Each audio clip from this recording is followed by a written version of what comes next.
அவுது பில்லாஹி மினஷ் ஷைத்தானிர் ரஜீம். பிஸ்மில்லாஹிர் ரஹ்மானிர் ரஹீம். இன்னைக்கு நாம 13வது பேஜ் ஹதீஸ் செகண்ட் இயர் பாடத்தில் செகண்ட் இயர் புக்கில் 13வது பேஜில் ஹதீஸுடைய பாடம் நாம் பார்க்க போகிறோம் இன்ஷா அல்லாஹ். இன்னைக்கு இந்த ஹதீஸுக்கு வந்து ஹதீஸ் துஆக்கள் அப்படின்ட்டு இதனுடைய இந்த பாடத்துக்கு பெயர் அதுஈதத்துல் ஹதீஸ். அதுஈதத்துல் ஹதீஸ் அப்படின்னு சொல்லிட்டு ஹதீஸின் துஆக்கள் அப்படின்னு சொல்லி இதனுடைய பாடத்துக்கு பெயர் வச்சிருக்கிறாங்க. ஹதீஸில் வரக்கூடிய சில முக்கியமான சுன்னத்தான துஆக்கள், நம்மளுடைய பாஷையில் சொன்னால் மஸ்னூன் துஆக்கள் அப்படின்னு வச்சுக்கிறலாம். சரிங்களா?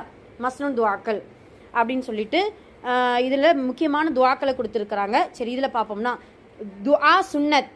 துஆ சுன்னத் என்றால் நபி ஸல்லல்லாஹு அலைஹி வஸல்லம் அவர்கள் ஓதிய சில சுன்னத்தான துஆக்கள். அல்லாஹ்விடம் கேட்பதற்கு துஆ என்றும் நபிகள் நாயகத்தின் வாழ்க்கை வழிமுறைக்கு சுன்னத் என்றும் கூறப்படும். துஆ என்ன அர்த்தம்?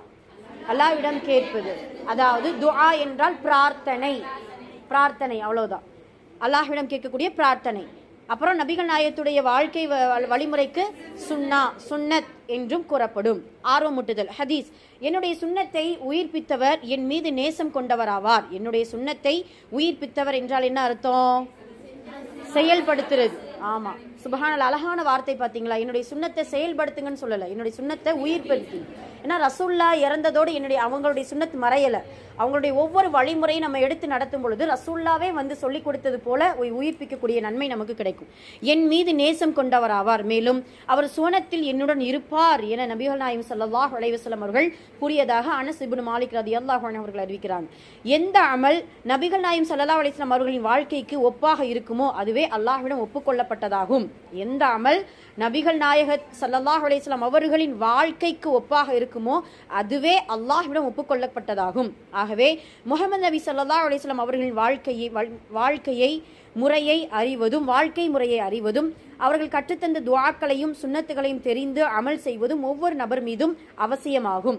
இந்த துஆக்களையும் சுன்னத்துகளையும் செய்வதால் மறுமையில் நன்மையும் வெற்றியும் கிடைப்பதுடன் இவ்வுலகில் நிம்மதியும் அமைதியும் பாதுகாப்பும் கண்ணியமும் மரியாதையும் இன்ஷா அல்லாஹ் கிடைக்கின்றன அப்படிங்கிறத சுப்ஹானல்லாஹ் ஒரு அழகான விளக்கமா, ஒரு ஆர்வமூட்டக்கூடிய ஒரு விஷயமா நமக்கு சொல்லி கொடுத்திருக்கிறாங்க. சரி, இதில் ஆசிரியர்களுடைய கவனத்துக்கு பார்த்தீங்கன்னா, இப்பாடத்தில் தரப்பட்டுள்ள அனைத்து துஆக்களும் சுன்னத்துக்கள் ஒழுக்கங்கள் முதலியவற்றை மாணவிகளை கூட்டாக அமர வைத்து மனனமிடச் செய்யவும், அத்துடன் பொருளையும் மனனம் செய்வது நல்லது. முடியாவிட்டால் பரவாயில்லை, ஒவ்வொரு மாதமும் ரிவிஷன் செய்யும் நாட்களில் கடந்த வருடங்களின் துஆக்களையும் சுன்னத்துக்களையும் ரிவிஷன் செய்ய வைக்கவும். மேலும் அடிக்கடி மாணவ கண்மணிகளிடம் அன்பாக பேசி இந்த துஆக்களையும் ஒழுக்கங்களையும் தமது வாழ்க்கையில் கடைபிடிக்க வேண்டுமென ஆர்வப்படுத்திக் கொண்டே இருக்கவும். இன்னும் தம் பெற்றோருக்கும் சகோதர சகோதரிக்கும் சொல்லிக் கொடுக்கும்படி அவர்களை ஆர்வப்படுத்தவும் இன்ஷா அல்லாஹ். சரி, அல்ஹம்துலில்லாஹ், நல்ல ஒரு கவனம். சரி, அடுத்து பார்த்தீங்கன்னா முக்கியமான விஷயம் வருவோம்.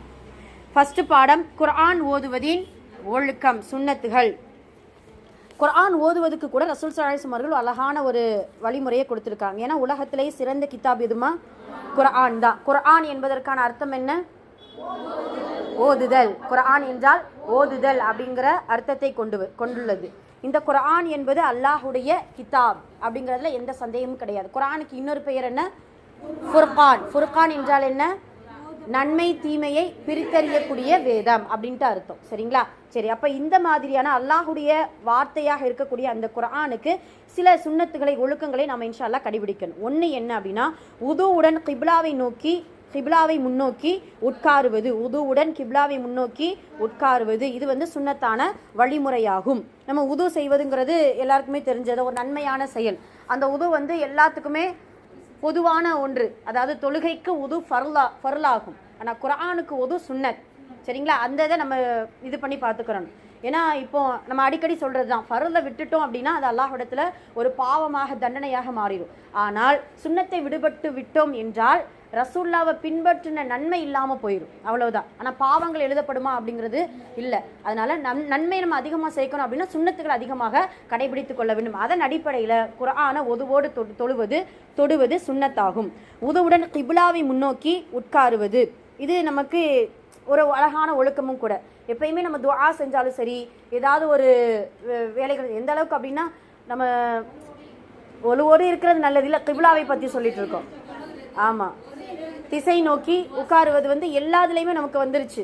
இப்போ ஒரு மணப்பெண்ணை கூட என்ன செஞ்சிருவாங்க, ஆமாம் திசை நோக்கி உட்காருங்கன்னு சொல்லுவாங்க. ஏஜ் அட்டன் பண்ண பிள்ளைகளை கூட எல்லாத்துக்கும் கிப்லாவை வந்து ஆக்கிட்டோம். ஆனால் நமக்கு அல்லாஹ் தஆலா தொழுகைக்கு மட்டும்தான் கடமை ஆக்கியிருந்தான். ஆனால் இது வந்து ஒரு கண்ணியத்திற்குரிய ஒரு செயல். சரி, இது ஒன்று. உருவுடன் கிப்லாவை முன்னோக்கி உட்காருவது. ரெண்டாவது, குர்ஆனை உயரமான ரேகால் அல்லது தலையணையின் மீது வைப்பது. இது ஒரு அழகான ஒரு கண்ணியத்திற்குரிய ஒரு செயல். நமக்கு ரேகால் அப்படின்னு சொல்லிட்டு ஒரு பலகை இருக்குது, அதன் மேலே நம்ம என்ன செய்கிறோம், குர்ஆனை வச்சு ஓதுறோம். அல்லது என்ன செய்யணும், தலையணை மீது வச்சு ஓதுறோம். இல்லை அப்படின்னா என்ன செய்யணும், கையை மடியில் மட்டும் என்ன செய்யக்கூடாது, அடியில் ஒரு கை கொடுத்து நம்ம பாடம் கொடுக்குறோம்னா கைக்குள்ள என்ன செய்யணும், இருக்கணும், அடியில் இருக்கணும். இப்படி பாடம் இல்லைன்னா நம்ம குர்ஆன் ஓதுறோம்னா 2 கையும் என்ன செய்யணும், இப்படி தாங்கி பிடிச்சு ஓதுவது ஒரு அழகான சுன்னத். சரி, அதுக்கப்புறம் மூணாவது, ஓத ஆரம்பிக்கும் முன் அஊது பில்லாவுக்கு பேர் தான் தஅஊது, ஓதிக்கொள்வது. ஏன்னா இது வந்து இன்னொரு விஷயம் என்னன்னா, தஅஊது என்பது குர்ஆன்ல சொல்லப்பட்ட வார்த்தை. அல்லாஹ் என்ன சொல்றா, குர்ஆனை ஓதுவதற்கு முன்னால் ஷைத்தானிடமிருந்து நீங்கள் பாதுகாவல் தேடிக்கொள்ளுங்கள் அப்படிங்கிறத சொல்றான். அதனால தஅஊது கண்டிப்பா என்ன செய்யணும், இன்ஷா அல்லாஹ் ஓதணும். தஅஊது என்றால் அஊது பில்லாஹி மினஷ் ஷைத்தானிர் ரஜீம் என்கின்ற துஆவை கொண்டு நம்ம ஓத ஆரம்பிப்பது சுன்னத். நான்காவது, நிறுத்தி தஜ்வீத் முறைப்படி ஓதுவது. தஜ்வீத் முறைப்படி ஓதுவது சுன்னத். சுப்ஹானல்லாஹ், இது நமக்கு தெரிஞ்சதுதான். இப்போ நம்ம என்ன செய்யறோம் அப்படின்னா, என்னாச்சு, சரி ஓகே சரி சரி நிறுத்தி தஜ்வீத் முறைப்படி ஓதுறது அப்படின்னா, இது எப்படின்னா, நம்ம சரளமாக ஓத கற்றுக்கிட்டோம்னா என்ன ஆகும்னா, கட என்ன செஞ்சிருவோம், ஓதிரும். அது ஓதக்கூடிய பாணிகளில் 7 கிராத்தில் இதுவும் ஒன்று. சில காரிகள்லாம் பார்த்தீங்கன்னா அழகாக ஓதுவாங்க, ஸ்பீடாக ஓதுவாங்க, அதில் இருக்கக்கூடிய தஜ்வீதை கரெக்டாக சொல்லுவாங்க, மஹ்ரஜ் கரெக்டாக இருக்கணும். அதுதான் நமக்கு ரொம்ப முக்கியம். சரிங்களா? அப்போ நம்ம ஓதும் பொழுது மெதுவாகவும் ஓதணும்.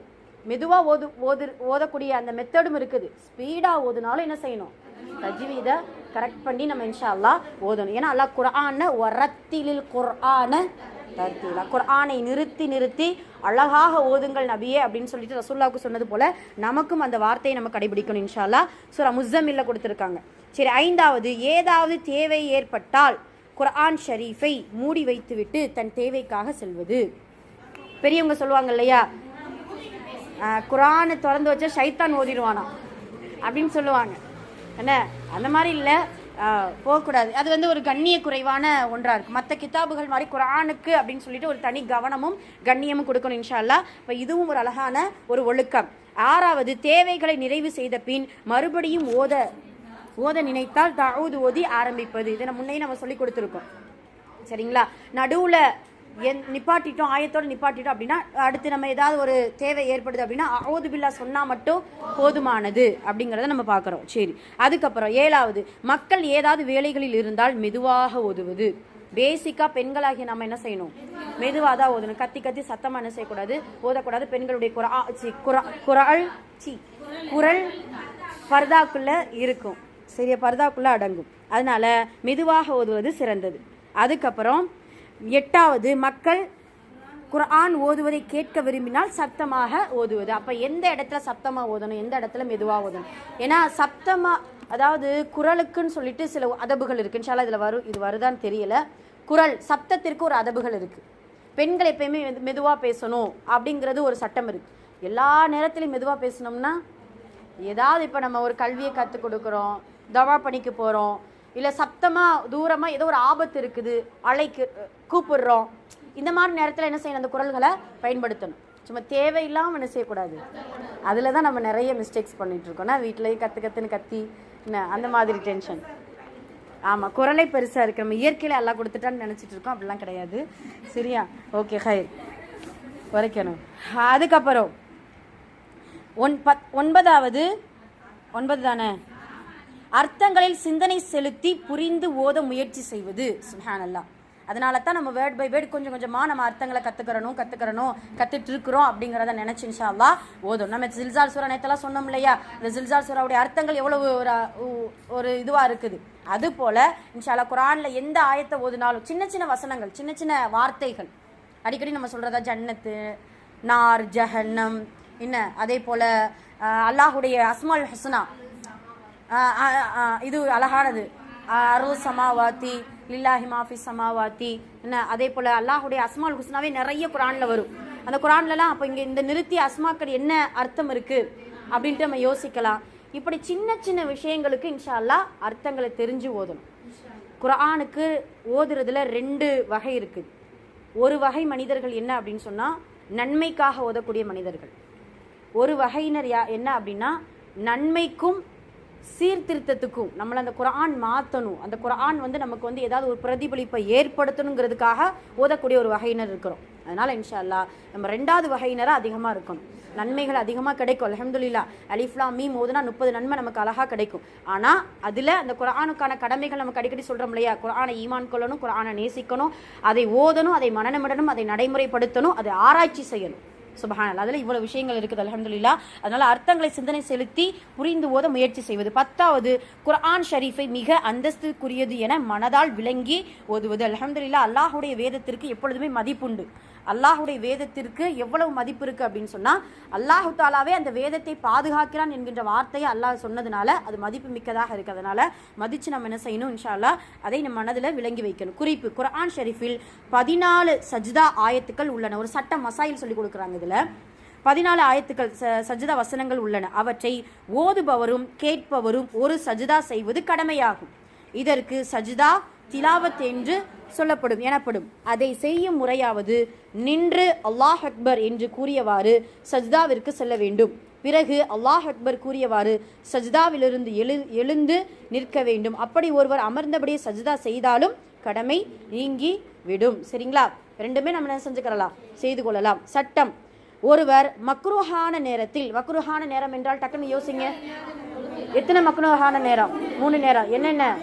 சூரியன் உதயமாகும் பொழுது, சூரியன் உச்சியில் இருக்கும் பொழுது, சூரியன் ஈஸியா நம்ம புரிஞ்சுக்கலாம். உதயம், உச்சி, மறைவு, இந்த 3மே மக்ரூஹான நேரம். மக்ரூஹான நேரம் தொழுகை தொழாத சஜ்தா செய்யக்கூடாத நேரங்கள்.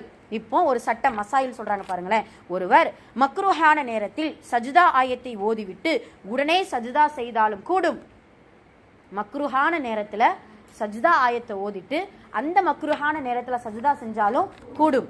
என்றாலும் மக்ரூஹான நேரம் கடந்த பின் சஜ்தா பின் செய்வதே சிறப்பானது. மக்ரூஹ் அல்லாத நேரத்தில் சஜ்தா ஆயத்தை ஓதிவிட்டு மக்ரூஹான நேரத்தில் சஜ்தா செய்வது கூடாது. சரியா? இப்போ புரிஞ்சுக்கிறோம். மக்ரூஹ் அல்லாத நேரத்தில் சஜ்தா ஆயத்தை ஓதிட்டு மக்ரூஹான நேரத்தில் சஜ்தா செய்யக்கூடாது.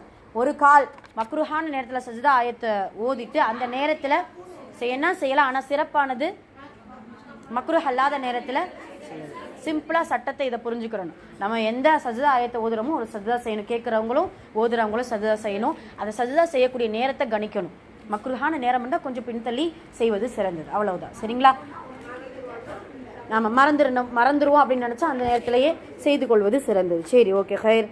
அதே போல சஜ்தா செய்யும் முறையை நமக்கு 2 விஷயமா சொல்லி கொடுத்துருக்காங்க. ஒன்று நின்று செய்யலாம், 2வது அமர்ந்து செய்தாலும் அந்த கடமை நிறைவேறிவிடும். அல்ஹம்துலில்லாஹ். சரி, இன்னைக்கு குர்ஆனுடைய ஒழுக்கங்களுடைய பாடம் புரிஞ்சுச்சா? சரி, இதை நம்ம இன்ஷா அல்லாஹ் கடைபிடிக்கணும். அதுக்கப்புறம் மனனம் செய்யணும். இன்ஷா அல்லாஹ் மனனம் செய்யணும். அதுக்கப்புறம் இன்ஷா அல்லாஹ் கடைபிடிக்கணும். சரி.